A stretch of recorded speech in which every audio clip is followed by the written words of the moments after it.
Students and disc jockeys to come here to the timberlands of Anderson County. This is where the Central Kentucky survival game takes place. This time, the Kentucky team will try to survive attacks by a team from Cincinnati. The teams may dress like soldiers, but there is little discipline among the ranks. Everyone has input into the battle plan, and to most, it's friendly competition. The artillery consists of water-based paint pellets. Well, the survival game generally is kind of an adult version of Capture the Flag or Cowboys and Indians or Army. The pellets allow you to settle the argument of whether somebody got shot or not. Okay. There's a lot of people don't like it. They don't like to get muddy, don't want poison ivy on them or something. And if you don't, then don't come out. But if you do, then fine. It's all in fun. It's just a game. So you go out there and see if you can attack successfully or defend successfully. Come off the field, get a Coke, and go back out again. I didn't know what to think. A few of my friends had heard about it, so we came out to try it out, see what it was like, and we liked it. Well, I'm a trial attorney by trade, and it's for me, it's a great stress release. When I'm out here, worrying about the next case just doesn't enter my mind. It's something that is all-encompassing of my attention, and I don't. When I walk out of here, I'm completely drained physically and emotionally, and it's just a good emotional catharsis. Many people think the Central Kentucky survival game is good enough to go on the road. Their ultimate goal is to survive the finals in Atlanta later this year.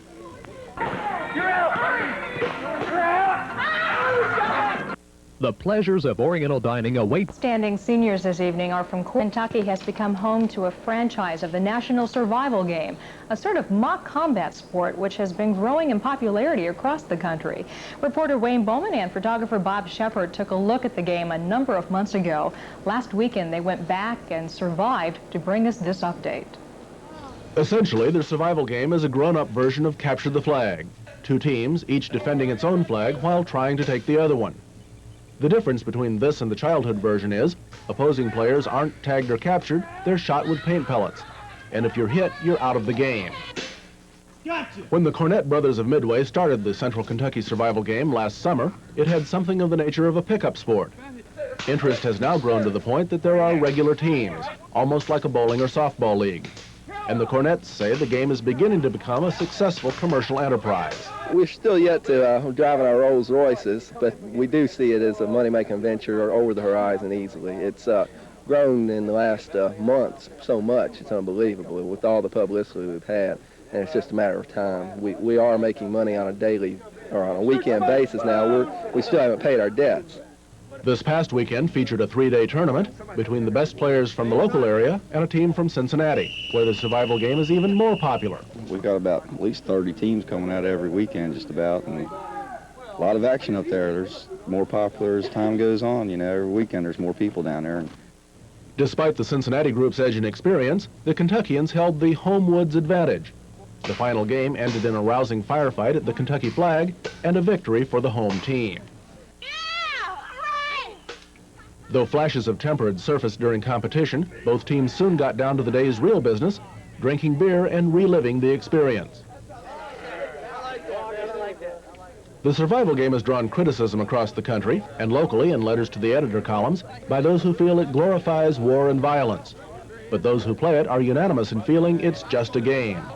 As one of the Cincinnati players put it, it's just something to do on weekends besides go fishing. Wayne Bowman, News Center 27.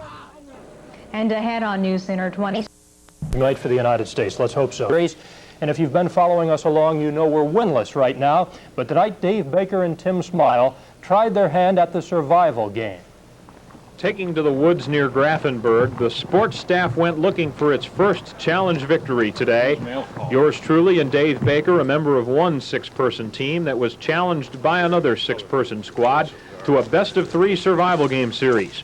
The object of the game? It's, I guess, compare it to Capture the Flag. You just, you try to hang on to it, and everybody else comes in, tries maneuvering in on you, and hopefully they can shoot you and get you out of the way, but the main object itself is to get the flag. Each player is given an air gun that shoots small paint pellets. Once hit by a pellet, you're out of the game. Safety goggles protect the eyes. Baker was taking no chances, going with full body camouflage. Following our last-minute touch-ups, we were ready for Game 1.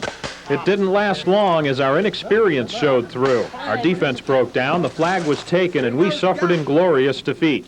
I was still trying to figure out the workings of my air gun. Backs against the wall, we regrouped and held off the 6 attackers to win game 2, setting up a third and decisive game.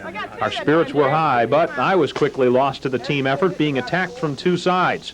Baker and the rest of the squad picked up the slack and picked off all opponents to win game 3, ending the sports department's string of frustration. As first-time competitors, how did Dave and I do? Well, y'all seem to do a pretty good job. You had the aggression that most of the first-timers don't have.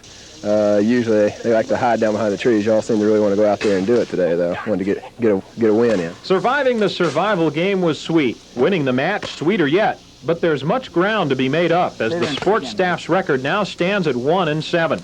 Tim Smile, Sports Center 27. All right, tomorrow I will be out on the tennis court. Oh, congratulations on great. today, and good luck for tomorrow. Thank you, thank you. I'll need a lot of it. Got a victory now, and that's great. Up next, a cutting and competitive story.